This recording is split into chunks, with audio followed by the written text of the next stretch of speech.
Hello, everyone. This is Carina from BreakFearFindFreedom, and we all know that this month is Mental Health Awareness Month. And I am wondering about the mental health of lawyers. Okay, why is that so important, and why do you even care about it? Today we've got Kevin Hyer, who is a lawyer, and Emily Heird, who is a coach counselor for lawyers. Let's take this conversation where it needs to go. We need to go underground and just uncover what's really happening behind the mental health of lawyers. Let's start with Emily. Hey, Emily, how are you today? I'm doing well, Carina. Thank you. Emily, tell me a bit about what you do.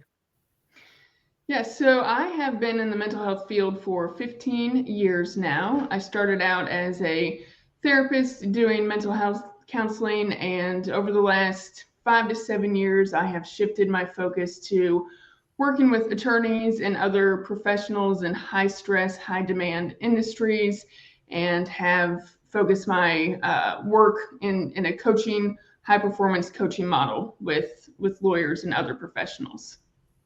I love that. Now, tell me why you went down that road and why mental health with lawyers. Why is this? I mean, we know the stats, right? But why is it such a stressful field? Why is being a lawyer such a stressful field? Yeah, Yes, and yeah. why did you choose Why that? did I choose that? Yeah, good questions. Well, working with lawyers is a professional and personal mission of mine.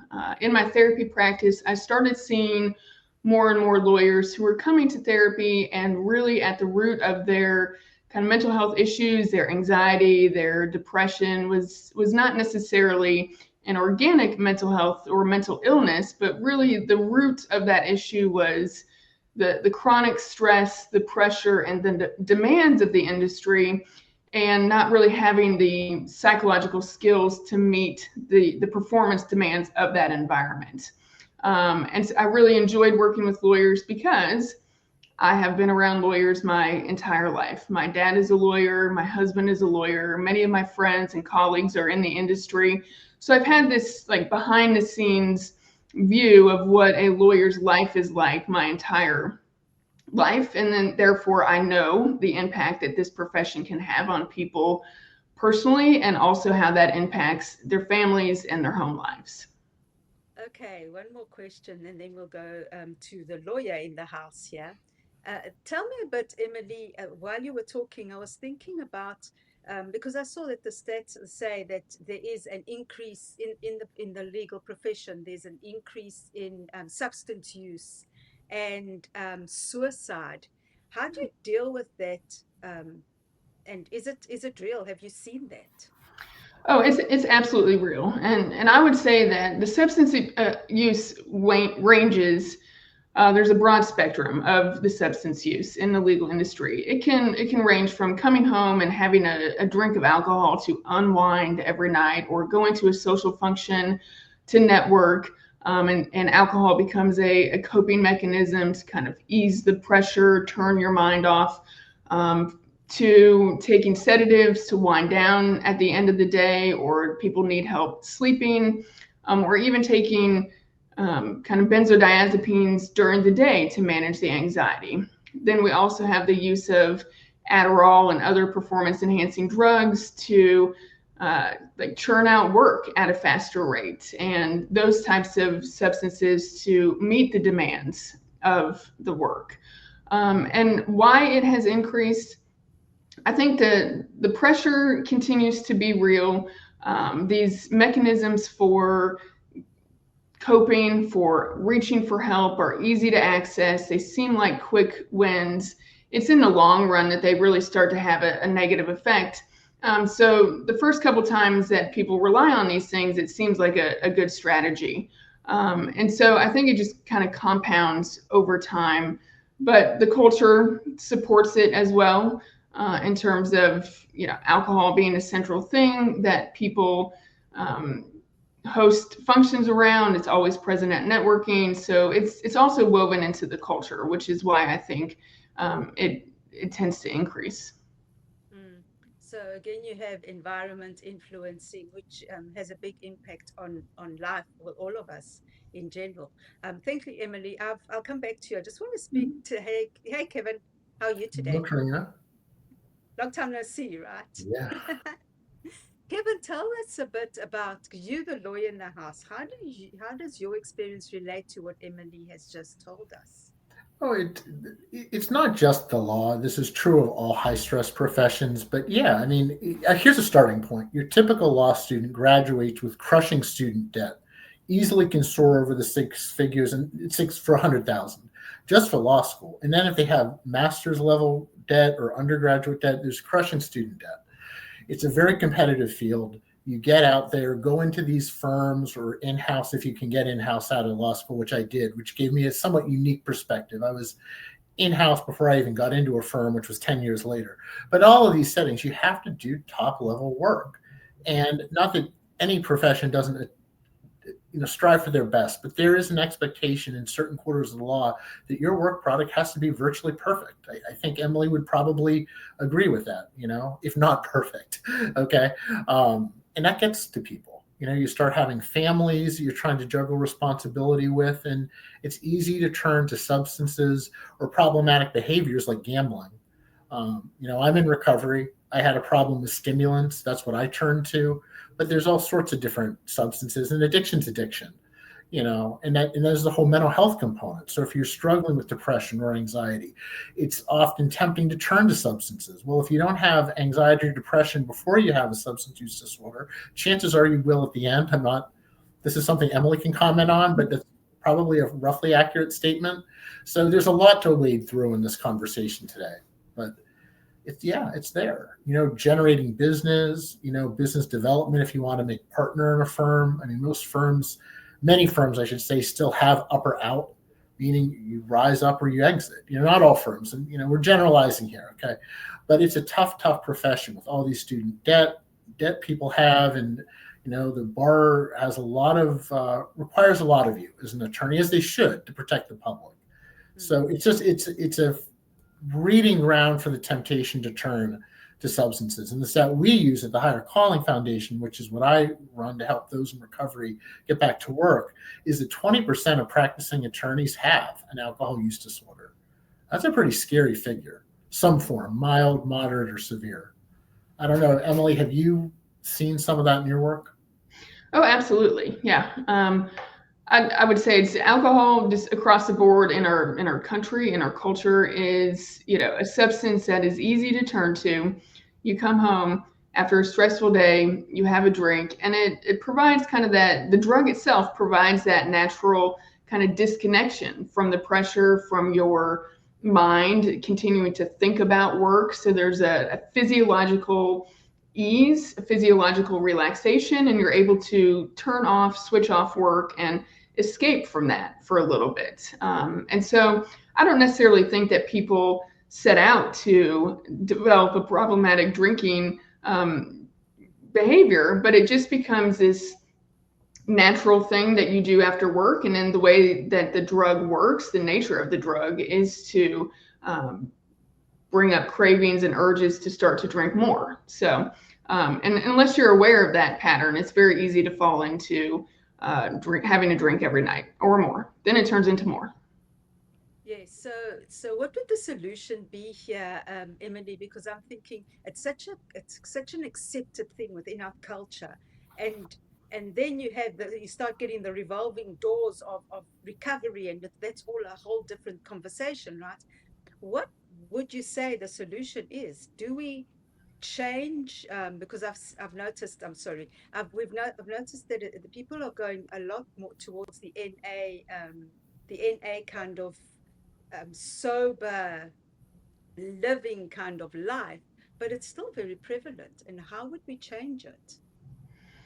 Ooh, solutions. That's a big question. I think, on an individual level, I think people need to start being curious about their relationship with different substances, and asking, like, what is the function of this substance for me? In our brain, the pleasure and pain responses are housed in the same area. So if we have a stressful day, if we have things that we are going through, your marriage is in trouble, or you've just had a traumatic loss, or you have other trauma that you haven't processed, or, it's just the day is too much. Then we turn to those things to balance out to that pleasure scale. So on an individual level, asking and being curious, what is this substance providing for me? What are the perceived benefits of using this substance? And then what is it costing me at this time? So getting curious about what that relationship is. And then one-on-one with my clients, we work on other ways, other strategies that people can relax and recover and disconnect from work if they're using alcohol, let's say, to relax. Or we focus on quality of sleep if they're relying on sleep drugs to get some rest. It really depends on the substance as far as what the solution is. Then when it comes to the environment and the culture, I think it is important this is a big question when it comes to the legal industry, but the environment and the culture of the firms to look at, how are the demands that we are creating, how are they impacting the stress levels, the workload levels, and are we giving our attorneys time to disconnect and adequately recover before another day of work? In addition, creating opportunities for people to still have social connection without alcohol being the central theme. So you can have networking events, you can offer a drink if you want to, or alcohol if you want to, but also feature mocktails or water or iced tea or an array of other beverages for people to choose from. Yes, thank you. So Kevin, what are your thoughts about the same question? Like, what's your solution to this epidemic, if you can call it that at the moment?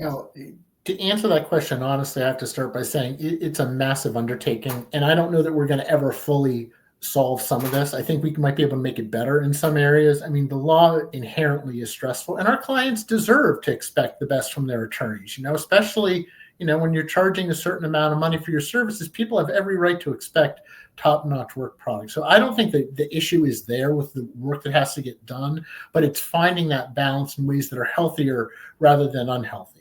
I love how Emily said nobody starts out when they turn to substances expecting to have a substance use disorder, but I saw in my own life, it can happen incrementally. It's a slippery slope. And that drink after work, one day you look in the mirror and you realize, well, I'm having 3 or 4 after work. How did this happen? And I had alcohol wasn't my drug of choice, but I had similar experiences in my active addiction where I would look in the mirror sometimes and say, how did this happen? Well, it happens with small uses of substances. I'll share one thing I've seen done really well is ice cream. You can have ice cream in a professional setting. I've seen it done. An ice cream social is fun, especially going into summer, and it can be done professionally. Who doesn't like ice cream? And when I've seen it done, they have nice spreads for it. And, or one thing I love is, sure, offer a drink, because not everybody has a problem with alcohol. And we should acknowledge that. Some people can socially drink. But if you're going to, don't make it the theme of the event. Keep it to a drink. If you must to, but I think even that's getting high. And then have other alternatives like cool mocktails, because any drink can be a mocktail if you just take the alcohol out of it. I think some are better than others as mocktails. But in that human connection that Emily talked about in my recovery, that was more than anything, that connection. And these are good things, even if you don't have a substance use disorder. We all have to monitor our mental health, and it's hard. Look at the world we live in right now. There's a lot of negative energy. The world's not in kilter at the moment.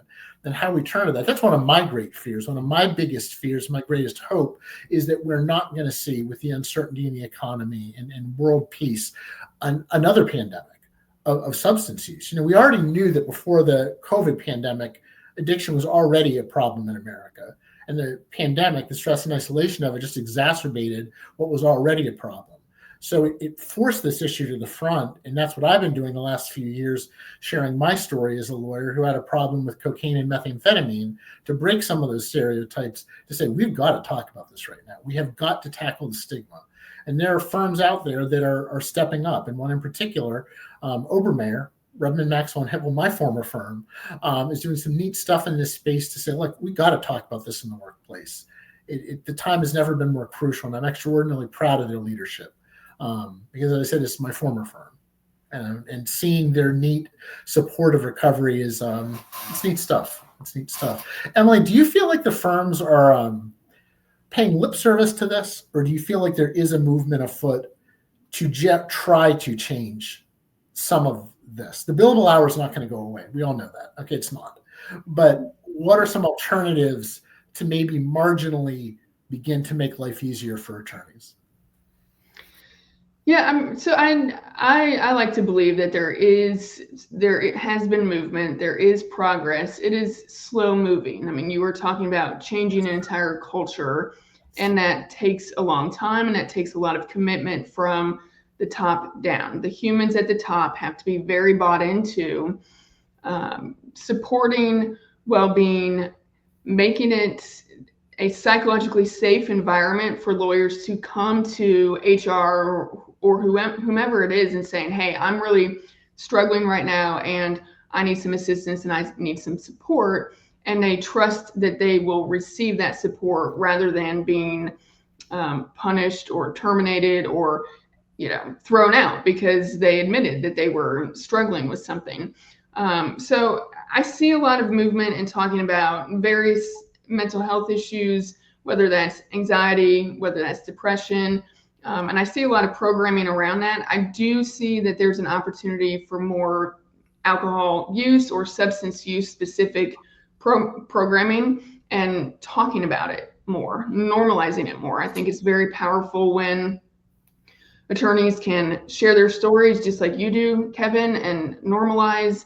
We've seen some major stories over the last year or two with high-profile attorneys having some issues with substance use, and whether that's they got in trouble with the law or a suicide resulted as part of their addiction issues. And so we have these blips that I see where it becomes a national conversation again, and then it kind of fades off into the background. So there's progress. But I think it takes commitment at every firm level to really understand the factors that go into this, how they can support their employees, and really be checking in on people and fostering an environment where they can have honest conversations about these issues. I love that. And as you were speaking, Emily, I was thinking about how do we change that? Because a lot of the firms, and I'm assuming this, I'm not, but they're still very old school, and it's still very secretive. And you can't, if you do come out and say, hey, you know what, I've got a problem, like you said, there's that risk. How do you make it safe, and how do you change the culture little bit by little bit, as in having these conversations more often? Yeah, well, I think it is helping it's typically the older generation that understands how this impacts their bottom line, their employee retention. And I, see this as a values-based issue. Do you truly value your employees and everything that they're providing for your firm and their client care? Or is that a cultural piece that you are saying and there's a mismatch there? So I think there's an educational component, but then they also have to see the benefits. Why should I care about this? And it's not just a dollar amount. I mean, there's a ton of information out there if we want to pull it up around how mental health and burnout and anxiety and depression and substance use affects workplaces from a financial perspective. But deeper than that, it's going beyond that and caring about your employees as a human and valuing that and living that value out. Just like I think, Kevin had that experience in his firm. Yeah. I'll offer thought on something, lawyers concerned for lawyers, or lawyers assistance programs, as they're sometimes known, exist in every state. I'm a volunteer for Pennsylvania's, and there is help for attorneys if they're struggling, if they don't want to confide this. And I think we can't underestimate the significance of these groups that are all no cost. They apply for judges, law graduates, law students, obviously practicing attorneys, to have a place to go. Because I think one of the concerns, certainly it could be being pushed out, but you also could be passed over for promotion. There are a lot of adverse employment actions one can take before actually firing someone. And that fear and the competition, it's tough. Academia is a similar path. I have some friends who earn tenure. That's a pretty brutal path. Publish or perish. There's a whole expression for it. And they're very much up or out. If you don't earn tenure, you have to make some decisions. So it's not even just the law, and it might be helpful, in this conversation, we're focusing on the law, but to frame it as this is true in all high stress professions. And the law doesn't have a corner of the market on that. Some lawyers might think they do, but they don't.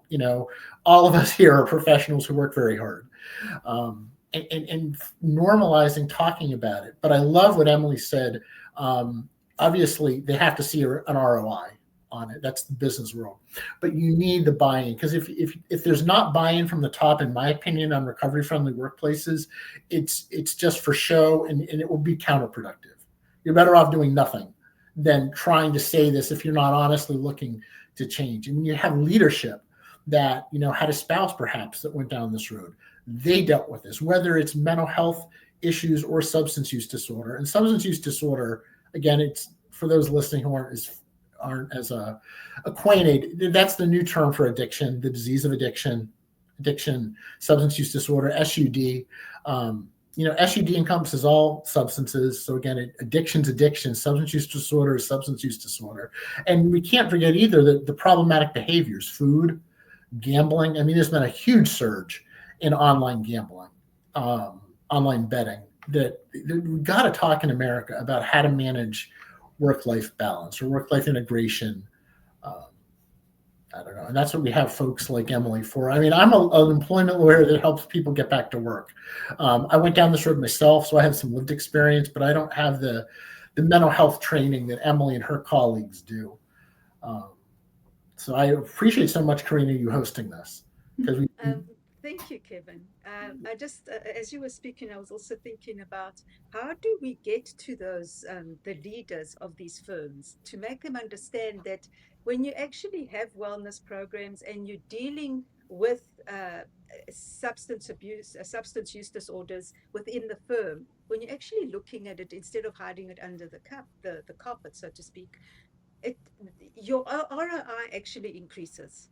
Oh, How yeah. do you reframe that and show these decision makers the truth? Emily. Yeah, well, I think there are a number of studies out there. There's polls that are done. I mean, there's data out there by worldwide organizations around the impact of various mental health issues and how much that is costing firms, companies, businesses in terms of turnover, in terms of people, that presenteeism, people being present but not actually productive. So there are statistics out there. There's not a lack of that information, and so I think it is presenting them with that information, also helping them develop a comprehensive well-being program. A one and done person coming in and talking about this topic for an hour credit or an hour workshop is not going to create long-lasting culture change in the organization. So it needs to be an ongoing commitment. Firms and companies are really great about offering EAP assistance and linking them to therapy, but the actual usage of that service is very, very low. And I would say that the quality of providers that people are linked to varies greatly. And so the high performers in these industries really deserve adequate support from their firms with experts and specialists that understand the nature of the environment that they work in, and that they're not going to talk with a therapist who just validates that it's stressful, or tells them just to say no to things, or gives them solutions that the lawyers and the doctors and the financial professionals feel like, that's not going to work for this environment. So you can show them the statistics, and then they have to have the buy-in for developing comprehensive programming around this, which takes time and is an investment. It's not an overnight fix. And I just want to kind of piggyback on something that Kevin said earlier that's really important, is that if you as an individual are really feeling overwhelmed, you're feeling challenged, you are, and feeling isolated, because one of the things that happens is that we start to shut other people out and believe that we are the only person dealing with this. And not only that, but then if I tell someone, I'm going to be seen as weak, or, there's perfectionism, expectations. But I would absolutely just let one person in your life know. And to be able to share that with someone opens up so many doors and provides so much relief. And 9 times out of 10, or hopefully 10 times out of 10, if you are sharing with someone who may not even be in your profession, but is another professional, and they say, you know what, I feel the same way, or I've experienced something similar, the amount of people, if you tell them that you are recovering from drinking, or you're sober, or you are, taking a break from substances, the amount of support that you actually receive is huge. And the number of people that then start to say, you know what, I had that same experience, or I know so-and-so who no longer drinks, that happens. And people honestly fear the other response is going to happen. So I just wanted to throw that in there based on what Kevin said earlier about finding places that you can go to if you don't feel comfortable going to your firm. Yes. One thing that I think it is good to point out is there is some movement at the American Bar Association level. I know there's a law firm well-being pledge that firms now have the opportunity to sign on to. There is discussion out there. There's an entire professional community around lawyer well-being. But that leads to the next point, and it's a heavy topic, but it's one that this wouldn't be a robust conversation with people's time if we didn't talk about it. If we don't address these things, it can lead to licensure issues with the Bar Association and the Attorney Grievance Commission. And coming back from that stuff can be very difficult. I'm blessed, but there, by the grace of God, go I do not have justice involvement or Bar Association issues, but I know some good people who do. And coming back from that can be very difficult. It's not that you can't, well, sometimes you can't if you're disbarred, but even if you can, there are a lot of hurdles that get put in place. And sometimes lawyers just go do other things. So the sooner we get on top of this, the better. Because ultimately, by the time the Bar Association is getting involved, that means you're screwing cases up, you're doing things you shouldn't be doing, and then that's you're in too deep at that point. So how do we help people feel safe talking about it that offers hope, but also does not deny the very real fact that if you start, getting mental health issues that affect your competency, you may have to get a call from the AGC at some point. And these are tough questions. It's going to take us a glacial pace to change some quarters of the law because of the fear of what our client's going to think. That's another thing. When you're charging a certain, I'm not going to use examples, but your audience is sophisticated enough to guess certain rates, your client's going to expect you to be available all the time or virtually all the time, not be worrying about your mental health. This is tough. There's some real structural changes that have to happen in the law. And I don't purport to have all the answers to it. That's why I'm grateful for the Emilys. I can tell my lived experience and what I'm doing in a nonprofit and my business model, which is, we provide services insurance doesn't cover to help highly motivated people get a second chance in the workplace. And that's a beautiful thing. And we promote recovery-friendly workplaces that help the bottom line. There's rock solid research out there that shows how people in recovery, we make more productive employees. You have fewer sick days, less time out, obviously lower workers' comp, lower health insurance claims, greater engagement. The business case for that's undeniable. But looking at the law and in medicine and all other high-stress professions, whether there's a license attached to it or not, Emily, how would you even tackle that? So I think part of it continues to be an awareness piece. And a lot of this, what I see is like cultural messaging and expectations around, some lawyers just fall, and other high stress professionals just fall into the trap of like, this is just what's expected. This is normal. When I feel stressed out all the time, when I'm working, many hours a week, if I'm always connected to my phone, if I'm constantly on email and always responsive, this is part of the messaging that people internalize around what is expected to be successful as a lawyer, as a doctor, as other professions that I've worked with. And some of it is pushing back against those cultural norms and asking, does this truly have to be the way it is? And with my clients, one-on-one clients that I've worked with, including in big law, they have set boundaries around things. They take breaks from their phone. They disconnect digitally. They don't respond to, emails at 2:00 in the morning, and they find that everything in work continues as is, and the firm doesn't fall apart. They get their client work done, and they are healthier. They have more energy, and as a result, less stressed, and then less prone to turn to substances for that escape and numbing, and all the other various ways that we, like you mentioned, gambling, or even social, turning to social media, phone addiction, all those things. So it's challenging the beliefs, it's challenging the culture.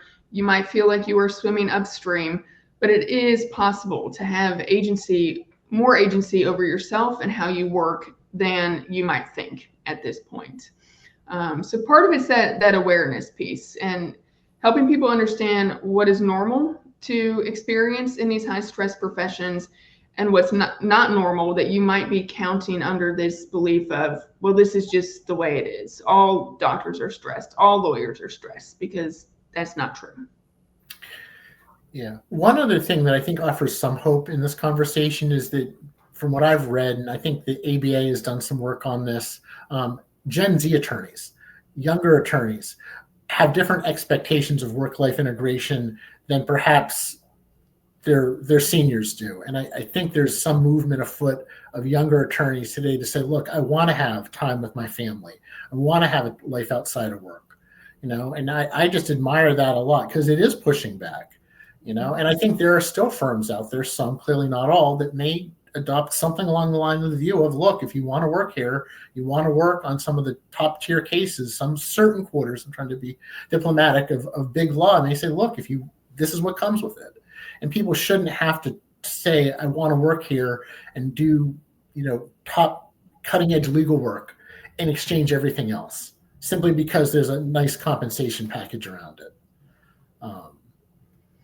Yeah, and what I try to empower my clients with is you can work a lot if you so choose to. If this is your ambition, if this is your dream, whether that's regardless of the size of firm or regardless of the industry that you're in, if you value work, if you get a lot of meaning and fulfillment out of it, I'm not here to tell you how many hours to work. I'm here to help you learn how to do that in a sustainable way, where the energy that is fueling you is not anxiety, it's not coffee all day long or various other sources of caffeine. It's not using the substances to go up during the day and then down at night. There are absolutely ways that you can achieve that and work a lot and have a lot of success. So these two things are not mutually exclusive. And there's nothing wrong with wanting a career that comes with a lot of responsibility, a lot of prestige, a lot of success, as long as the reasons why you are pursuing that are going to be fulfilling and meaningful to you, not necessarily just to hit the performance outcomes and for the perceived status from other people. Yeah. I love how you said perceived, Emily, because it is a perception. Mm-hmm. But the law is rooted very much in old tradition. I mean, where you went to law school matters greatly in the law. Some settings more than others. That's less of the case in other professions, but it does. There's a lot we could talk about, and we only have only so much time here. But there's those of us in the lawyer well-being community, I think, need to do some real soul searching on how to talk about this in a way that doesn't candy coat the reality that at a certain level of law, it's very difficult to dismantle this. But it's because of deliberate decisions made around those settings, and people shouldn't have to trade it.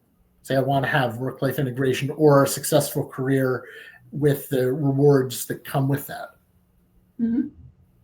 I love what you said, Emily. It's again comes back to us where who was it, Gandhi, or that it's supposedly that's what he said, is the change starts with us, right? And if the perception is that the lawyers realize that they are in charge of their lives, they have sovereignty within their lives, and they can put those boundaries in and decide whether they want to. Again, they can work and amass money or whatever they want to do. But it's all a choice at the end of the day, and that's the beautiful thing on some level, right? Mm-hmm. Absolutely, yeah. And it's finding those ways that you can empower yourself regardless of the environment, and looking at your definitions of success and your goals and your values, and that is the important piece, is to be aligned with those things. That doesn't solve all of the issues, but when we are out of alignment from those things, then that's when we start to kind of want to escape from our lives. One thing I've often hoped would happen, and I've tried a little bit to take up the mantle of it within our own organization, the Hyer Calling Foundation. Imagine, people know what bar associations are. There are general ones, and then there are affinity ones, like a women's bar association or LGBT, something like that. Imagine if we had a well-being bar at a local level where you could go talk to people about this stuff. So you're not disclosing what your relationship is. You could be an ally, and I believe allyship around this is incredibly huge. You can be a recovery ally. Obviously not everyone has substance use disorder, but you can stand with those of us who have and are in recovery from it. But I just think if we could normalize talking about this in the law in a way that felt safe to people, and it would you could never do it, I don't think, as a recovery bar association. That would be too much. I don't think that would be an effective proposition right now, but you could do a mental health or a well-being bar. Mm-hmm. Yeah, there are certain, well-being committees within bar associations. If there was something even bigger than that was the affinity, because what I think, this is my take as a lawyer out there, it would give more street cred to it, because anybody can have an existing organization and say, yes, we have a well-being committee. It's sort of like saying, oh, well, we have an EAP. Yeah. Well, that's great, but it only does so much. But it takes, lawyers at a certain point in their career to be able to put their stories out there, and not feel like that they're they're potentially jeopardizing their firms. And again, to be clear, this is not just for firm life. I mean, in-house attorneys, government attorneys. I mean, I've known socially some public defenders. I mean, that's an exhausting job, and they aren't getting the compensation that comes at some of the other spectrum. So it's true around the law. We need to talk about it, but realizing it's part of a broader issue of all high stress professions. I'd imagine anybody listening on LinkedIn is in some kind of a high stress role if they're on LinkedIn in the first place. So, there's a lot to tackle here, but conversations like this, I think, are a great start. Mm-hmm. Yeah. So, Emily, tell me, where's the freedom in this? And have you found some measure of freedom within your coaching and counseling? Did you say where's the freedom in this? Yes. Yeah. I think when at the root of most people's relationship with substances, problematic behavior is, wanting to numb, wanting to escape, not wanting to kind of feel exactly what it is that they are experiencing. And lawyers and a lot of other professionals are taught to intellectualize everything and, feel from, not even feel, like disconnect from their emotions as a necessary strategy for their profession. And really what I see, the root of a lot of these issues is because they don't have the tools and the skills to, connect their head back to their body and go inward and understand their internal landscape and have a healthy relationship with their emotions and figure out how to live life and deal with reality in a way that you trust yourself to get to the other side, the way that you start to feel comfortable in your own skin and to trust that you can kind of navigate whatever life throws at you, because life is not easy. And so that is the freedom when people can believe in themselves, trust themselves to navigate all the ups and downs of life, and they have their own back and support systems without having to turn to substances or other forms of escape. I mean, that is, to be at home in your own skin is true freedom in my mind. And there is a sense of inner peace that comes with that, despite the chaos of the world. And what I love is helping clients to be able to achieve that, to be able to have their career success, their relationship success at home, because the stress and the pressure from work is not negatively impacting their home life. And so it is extremely fulfilling to be able to help attorneys and doctors and other professionals, have that freedom in life. Yes, thank you, Emily. I love that. What about you, Kevin? Have you found your freedom after going through your experience and lived experience? Have you found freedom now? Well, what I say to people is, as long as I stay sober, I have a set of tools to help me navigate whatever may come at me. There may be tough situations, but that's what recovery is. Recovery gives you tools on how to live life. And it's not, by the way, only through what most people know of as the 12-step program. I am a 12-step guy. I did recover spiritually. There is a spiritual remedy for addiction, but there's also some secular pathways too that are absolutely legitimate and are worth mention too. I think for me that I found freedom when overcoming this addiction was the confidence it gave me, the authenticity in my relationships, professionally as well as personally. I'm in this space because I love it as much as it's hard. I'm passionate about it. And I think, for those of us who have gone down this road, you can find a tremendous sense of meaning and purpose and gratitude helping others navigate it.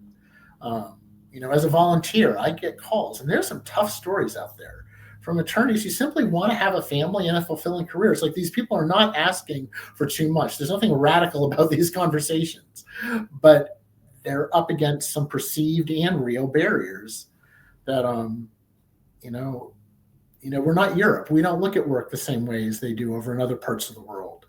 I love the fact that we got into remote work, and there's an article out today, I think it was in CNN, talking about how research has shown people are much happier working remotely. That's one thing I think would be a great starting point. What it saves you on commuting, it saves you on food costs you have to prepare, even dry cleaning.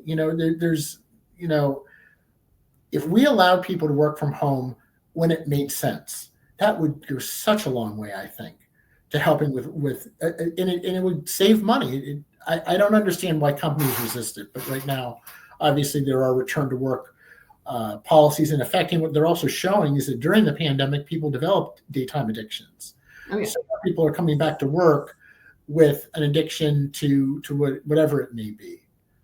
I don't think, Emily, that remote work, when it's appropriate, could go a long way to try to help with some of this. Absolutely. And we have to we do have to be careful for those who are working at home. Sometimes that can help aid in hiding their addiction more. True. Because they have access to it, potentially have access to it more so throughout the day, or it becomes that slippery slope. Oh, it's 3:00. I can have a drink while I'm finishing up the last emails of the day. But in terms of reducing stress overall, I definitely see that there is a huge benefit in allowing remote work when it's possible, from the commute time to all the economic benefits of it, to the childcare, the parenting aspect of things, and just the flexibility provides a lot more of that autonomy, it provides a lot more and a lot less, frees up time, and one of the things that a lot of people in these high stress professions are pressed for is time. And so if we open up a little bit more of that capacity, then that reduces stress in and of itself and can be a boon to overall well-being. I love that. In starting in The law flip school side- too. I'm sorry. Sorry, Phil. Then you have the flip side of it's so easy to get isolated within that situation as well. Yeah. And then you could, and then there's the spiral into more and more using as well. Yeah, I think that is a responsibility of the firm or the organization to make sure that they are doing remote work well, in the sense that you can still create a team environment, you can still create a team culture through virtual work. You can have in-person events, you can have points of connection. It's not as though if they're at home, they need to be isolated from the rest of the team. It takes a little bit more effort and energy and intentionality. Sometimes you can't just walk down the hall and talk to your colleague, but firms and businesses have to be conscious of that piece of connection when it comes to remote work. Yeah. Nice. One thought I would add on that, for some people, going to the office is a good thing. I think hybrid work schedules are great. Another area, how cool would it be, and this isn't even just in the law, if organizations had employee resource groups around wellness and well-being, just like you already have for other groups. That to me, the normalization of discussing this and having people who can safely tell their stories. Imagine if, and we think of most organizations at a professional level do mentoring. Imagine if it was expected that as part of mentoring, people talk about this stuff. So it wasn't just a one-off with your mentor, but when mentors approached, how do we talk about this? In law schools, for example, one thing Obermeyer and I have done through our collaborative partnership is go into law schools and we talk a little bit about the stresses in the law and how even in the summer associates, if you're courting the larger firms in the summer, you're going to get exposed to it and certainly get exposed to it in other settings too. But I know that's part of that of big law culture. It's starting in law school to talk to kids about this because it's not going to go away anytime soon. So having the tools and the discussion around it at least tells people they're not alone and gives them that sense of connection.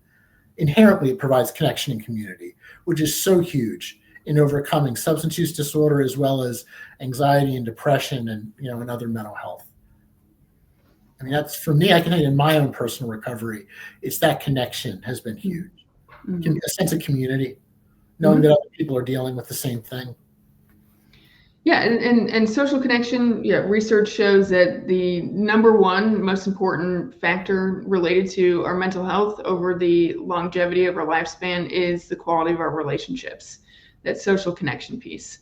And I think during the pandemic, we certainly saw, especially those who are extroverted and have a high social need during the pandemic, that was a big factor that contributed to depression in particular, because when you are not getting that need met, then it can have adverse effects on your mental health. So having those communities, whether it is a work-related community or a community outside of work, just making sure that you are fostering a sense of community and connection is important. And I'm seeing more and more of this type of movement and trend as we are dealing with the coming out of the pandemic and having to kind of reorient to people, being around people all the time and getting back into relationships and getting back into community, recognizing that that isolation is not healthy for us, but then also having more information around how detrimental social media is to our mental health. And with the rise of AI and all this technology, I think there's more of a movement to get connected back to humans again, which is what we need as humans. I love your observation about social media, Emily, which is its own addiction in and of itself. And even if you don't have an addiction to it, you can have an unhealthy relationship with it. Do you in your podcast, Carina, talk about social media in other ones with other? Sometimes. Yeah. It's a big The irony, of it's a course, big being thing, we're and on social media right and now. it's getting, yes, that's quite, that's ironic, isn't it? Yes, it's influencing everything and the way people do relationships, and it's a whole different conversation. It's a So whole different conversation, and it's also can be a huge driver of underlying mental health issues, which then, or just our mental health in general, just kind of our emotional landscape, how we see ourselves, how we feel about ourselves, our lives, which then if we aren't feeling good about those things, then what do we turn to in order to feel better? So yeah, I could talk about social media for a long time, but Well, what I would just say yes. with it, where I was taking it in a positive direction, mhm. is that you can use social media to find community and connection and to talk about these topics. So, when harnessed correctly, I mean, through the LinkedIn community, I've met some amazing people on LinkedIn. Mhm. Professionally, and some I've gotten to know personally, who are just neat people who share this passion. And if this isn't your passion, find something else that's your passion. But when you communicate with kindred spirits on these things, it gives you that sense of wholeness that you can navigate life's storms, and that's what the skills of recovery offer you, in my opinion, at least. Mhm. Well, we wouldn't be having this conversation right now if it wasn't for social media. So that's Yeah. the most amazing thing as Well, well. yeah. We three different areas, who knows where we are, and we here having this conversation and making an impact, even if it's on a small level, we're still starting that ripple effect, which is a beautiful thing, right? Yeah, like Kevin said, when social media is harnessed correctly, when you have a healthy relationship with it, there are a ton of benefits of the people that you can meet, information you can access, and so it's powerful in a health from when you're using it in a healthy way. Well, thank you. I think we've had this good conversation could probably go on for about another 3 hours, but I know we're all professionals on LinkedIn and we've all got our times blocked off, right? Emily, before we go, just tell me a bit about what suggestion would you make to someone that's hiding and so afraid to come out and say, you know what, I've got a problem. Yeah, so I would encourage them to I mean, you can reach out to me, you can reach out to Kevin, just reach out to someone that you have a little bit of trust with. And while you don't have to disclose everything, in the first 5 minutes, just say, you know what, I'm going through something really tough. Can I share with you a little bit? And know that like you are not alone. Humans, we all experience these things. This is the nature of life. And most of the time we think that we are the only ones going through this, which increases that sense of isolation. But I guarantee you, if you reach out to one or two people in your life, you will find that you are not alone in navigating everything that life throws at us. So it takes a little bit of courage.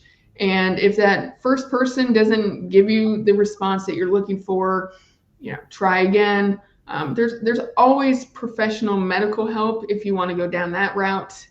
There's therapists on Psychology Today, but just know you're not alone in what you are experiencing, and that most brave thing that you can do, that most courageous thing you can do, is just to tell and ask one person, hey, I'm navigating this. What have you been through that's similar to this stressful experience?